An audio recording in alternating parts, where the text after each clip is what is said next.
With the air inlets open, the boiler room starts to flood, dragging the submarine into a dive stern first. In early 1915, the Royal Navy had a new tactic for its naval warfare.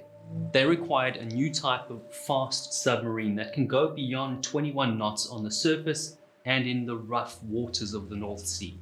The submarine's role was to operate with the Grand Fleet, working simultaneously with the fleet's cruisers and be the striking force to engage the enemy ahead of the battleships. The conventional diesel-powered submarines in service couldn't meet this speed requirement. So in 1913, the specs for a steam-powered submarine designed by the Admiralty's Director of Naval Construction was passed to Vickers Shipbuilding for a detailed design. K-13 was one of 12 K-class submarines ordered in August 1915. Construction began at Fairfield's Govan shipyard in October 1915 and launched on the 11th of November 1916. K-13 was notable for its size, 103 meters in length with a beam of 8 meters and a draft of 6 meters. For propulsion on the surface, it had 2 water tube boilers, each powering a geared steam turbine which ran twin 3-blade propellers, capable of speeds reaching 24 knots. When submerged, the screws were operated by 4 electric motors with speeds up to 8 knots. It had a diesel generator for charging batteries on the surface. The K-13 had an operating range of 12,500 nautical miles on the surface and 40 nautical miles underwater. On the starboard side of the boiler room was a watertight passage connecting the turbine room and the torpedo compartments. Each end of this passage was watertight, and midway a bullseye looked into the boiler room. There were a total of 9 watertight doors and 4 94cm boiler room air inlets having mushroom covers. K-13 is operated by a crew of 52 personnel, including officers. On Monday, the 29th of January 1917, the K-13 is at Gairloch, an open sea lock at Argyll and Bute, Scotland, carrying out its acceptance trials, which is the last step before Fairfield officially turns over the submarine to the Admiralty. The K-13 achieves a record speed of 23 knots, earning the honor as the world's fastest submarine. It completes a successful dive to 25.3 meters for around 2 hours, leaving the crew and contractors and evaluators overjoyed. The ship's test is almost complete. The last item on the checklist is to confirm the funnel covers and the boiler room air inlets are in fact watertight. The evaluators haven't been able to check the funnel covers during the dive because the boiler room has been too hot. So they schedule a short 15-minute dive after lunch. After they ascend, the crew opens the boiler room air inlets to allow the room to cool down for the next dive. As the K-13 prepares for the second dive, the regular crew of 53 officers and crew are accompanied by 11 Admiralty and subcontractors, 11 directors and employees of Fairfield, and 2 Royal Navy officers of the K-14, acting as observers to gain experience. The submarine's location is a short distance from Shandon Hydropathic, a health retreat in Helensburgh, Scotland. The water is calm and the tide is high as the crew prepares to dive. The command is given to close all hatches. Lieutenant Commander Godfrey Herbert, captain of the K-13, makes a last look around before closing down the conning tower hatch. He orders half speed ahead on both motors. When they reach a position opposite the Shandon Hydro, he gives the order to dive. Setting the hydroplanes to diving angles, the submarine smoothly slides below the surface. Lieutenant Commander Herbert orders trim level at 6 meters, but the submarine continues to dive.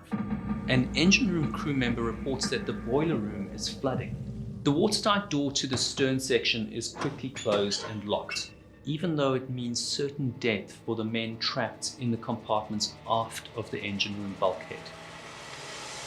In the control room, the civilian guests realize something's wrong. The depth gauge is showing the submarine is sinking far more quickly than intended. Their ears hurt as the air pressure changes rapidly, compressing the air around them. Even though the watertight bulkhead door is shut, K-13 has voice pipes that run between compartments. These voice pipes have their own shut-off valves. As water floods the stern, the influx of water compresses the air into the other compartments through the voice pipes. Lieutenant Commander Herbert orders an emergency surfacing maneuver. The hydroplanes are moved to hard rise and the ballast tanks are blown clear of water. But the K-13 continues to descend rapidly. Buoyancy in a submarine is controlled with water in ballast tanks. More water makes the submarine negatively buoyant and sink. To create positive buoyancy underwater, the submarine pumps air into the ballast tanks to push the water out. Essentially, the size of the air bubble in the tank offsets the weight of the submarine. With the boiler room flooding, the weight of the submarine steadily increases and the ballast tanks can't compensate for the extra weight. A jet of water comes through one of the voice pipes and soaks the switchboard, causing a short circuit which blows the fuses and ignites the cables. The control room fills with a white, choking smoke. The crew quickly put out the fire with their bare hands and closed the valves of the 3 voice pipes leading from the control room to the aft of the submarine. In quick succession, orders are given to close all watertight doors and to drop the forward 10-ton keel, which serves as a weight. But that doesn't stop the submarine's uncontrollable descent. Moments later, its stern settles on the muddy bottom of the lock at 15 meters of water. The K-13 rests on the bottom with a slight list to port and an inclination of 4 degrees up at the bow. Lieutenant Commander Herbert makes a crew count and assesses the damage of the submarine. 31 of the men aboard the submarine are unaccounted for, presumably drowned in the flooded stern section. Only one watertight door separates the remaining survivors from the flooded compartments. Located in the stern section is the engine room with various controls. Without access to those controls, K-13 is unable to blow any water or oil out of the aft tanks, nor can it release the other 10-ton aft drop keel. And their air supply is low. A considerable amount has been used up trying to blow water from the ballast tanks, and a large quantity of air spent in the previous dive hasn't been replaced. On the bright side, the batteries are fully charged, so they have light and they can pump water or compress air. The crew turn on the compressor for a short period to equalize the pressure inside the submarine with the water pressure on the hull. After discussing their chances for rescue, the crew realize that they have to wait for around 18 hours before they can expect a response from the surface. They're not expected to surface until 15:30, and it'll be dark by 1600, which will likely delay any rescue until the next day. On the surface, the captain of the E-50, another submarine on diving trials, is watching the K-13 dive. The captain notices something's wrong. He drops a buoy to mark the spot, then reports the incident. The alarm is raised and a call is made to Fairfield, where a rescue and salvage team is immediately organized. 6 hours later, a gunboat and 2 salvage tugs leave for Gerlach. The gunboat Gossamer arrives on scene at midnight. It has a diving suit but no diver, so the team has to wait a few hours for a rescue diver. When he arrives, he quickly dons the suit and goes into the water. But the suit is old and it hasn't been maintained. It leaks and the diver almost drowns. The tugboat Thrush also arrives on scene, but it has neither suit nor diver. So the rescue team has to wait for a dive suit to be brought to the site. Inside the K-13, Professor Percy Hillhouse, the naval architect from Fairfield, calculates the remaining air and how long it'll last. He believes the 48 survivors only have 8 hours at most. To extend their air, they make use of the submarine's compressed air supply. With the use of the air compressor, the crew allows a small quantity of used air to escape into the torpedo room and forces the used air back into the air cylinders. What I think they're trying to do is keep the pressure at a constant level and cycle the air. This provides new air, but with increasing levels of carbon dioxide. Since the air is foul, breathing gets harder and more laborious. They keep movement to a minimum, so they use less oxygen in the air. Some try to sleep to conserve air. The following day at 0800, the crew of the K-13 see streaks of light through the periscope. Looking through the port window on the side of the conning tower, they make out the wire guardrail of the submarine's topside. They decide to raise the mast of the K-13, hoping it'll indicate their position when it breaks the surface. But as they raise the mast, the top hits one of the salvage vessels and is bent, and the rescuers don't see the signal. A short while later, the crew hear heavy footsteps and tapping outside the hull. They respond to the tapping sound to establish communication by means of Morse code. They don't hear a reply, and so they dismiss the tapping sound as a possible hallucination because of the bad air they've been breathing. The crew go back to waiting and hoping someone will come to rescue them. But the diver hears the tapping from inside the submarine and heads to the surface to report his findings. As the crew waits, they start the pump to clear water from the midship torpedo room to reduce the weight in the submarine and prevent water from reaching the batteries under the control room. Lieutenant Commander Herbert and Commander Francis Goodhart, captain of the sister vessel K-14, who's there as an observer, discuss a plan for one of them to reach the surface. Lieutenant Commander Herbert, who's captain of the K-13, has to be the last man on board to make sure everyone gets out before him. So Commander Goodhart will attempt to reach the surface.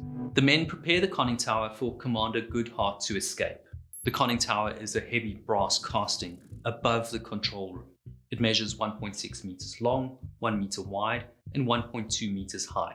To climb into the conning tower, Commander Herbert climbs up through a hatch in the control room with a watertight hinge cover opening upwards into the tower.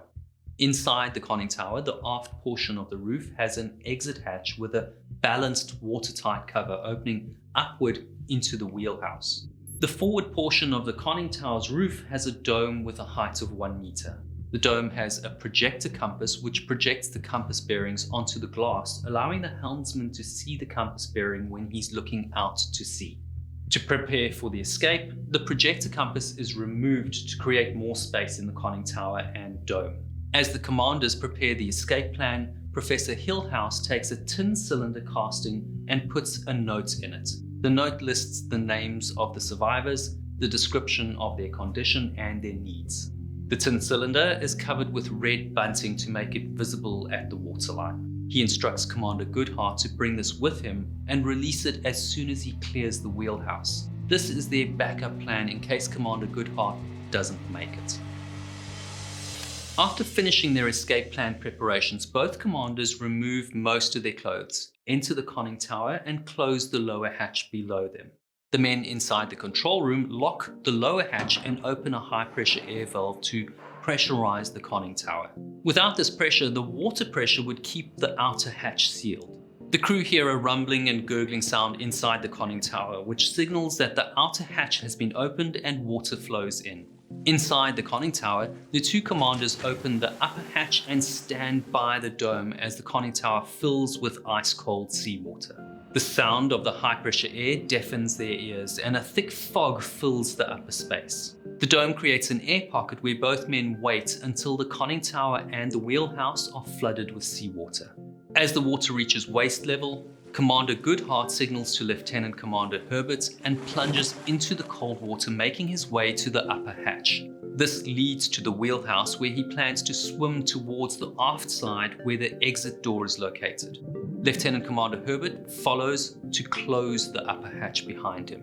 As he steps past the upper hatch, the compressed air pushes him upwards into the wheelhouse. By pure luck, he's carried by the escaping air aft and up through the hatch in the aft end of the wheelhouse roof. As he struggles to swim, he's carried by the ascending air to the surface.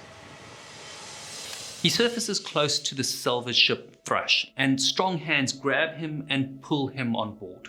Lieutenant Commander Herbert's first words are, "Where's Goodhart?" The rescuers didn't see Commander Goodhart, nor the tin cylinder.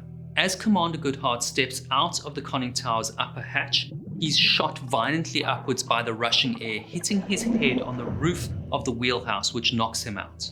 His body is stuck in the forward part of the wheelhouse, and he drowns. At the control room, the men are waiting for Lieutenant Commander Herbert's tapping signal so they can drain the water inside the conning tower. Once the water in the conning tower has been drained, they can unlock the lower hatch so he can rejoin them. But the men don't hear Lieutenant Commander Herbert's signal. After a period of waiting, they assume that both commanders have escaped to the surface. At the surface, Lieutenant Commander Herbert loses no time briefing the rescuers about the details of the submarine and the survivors. The first-hand report of conditions inside K-13 informs the rescuers how to proceed. The priority is to supply air to the sunken submarine to keep the men alive. With additional air, pressure can be built up to support the leaking engine room bulkhead. If the bulkhead gives way, water will flood through the forward compartments and drown the survivors. Experts from Fairfield are consulted and plans are drawn up. Armored hoses are prepared that will fit into the existing forward high-pressure air connection. These openings have valves or watertight covers that are accessible from the inside and outside the submarine. Hose fittings and adapters are made by the engine department at Fairfield, and the high-pressure air hose is supplied by the submarine E-50. At 1800 on Tuesday, the crew hear Morse code tapped on the hull to let them know that a high-pressure hose is connected to K-13's air system. The crew slowly opens the inboard valve connected to the high-pressure hose, but seawater pours into the submarine instead of air. They tap out a message to inform the divers what's happening. The crew waits again while the diver disconnects and overhauls the air pipe. The problem is traced to ice blocking the line. At 0400 on Wednesday, 37 hours after the accident, the air hose is connected again and clean, dry air flows into the submarine. The crew allows a little air to circulate into the hull and then they charge their exhausted air cylinders. At 0500, once the crew finish filling several banks of cylinders, they start to blow out the forward ballast tanks. These are the 7 foremost external tanks and the internal tanks forward of the boiler room.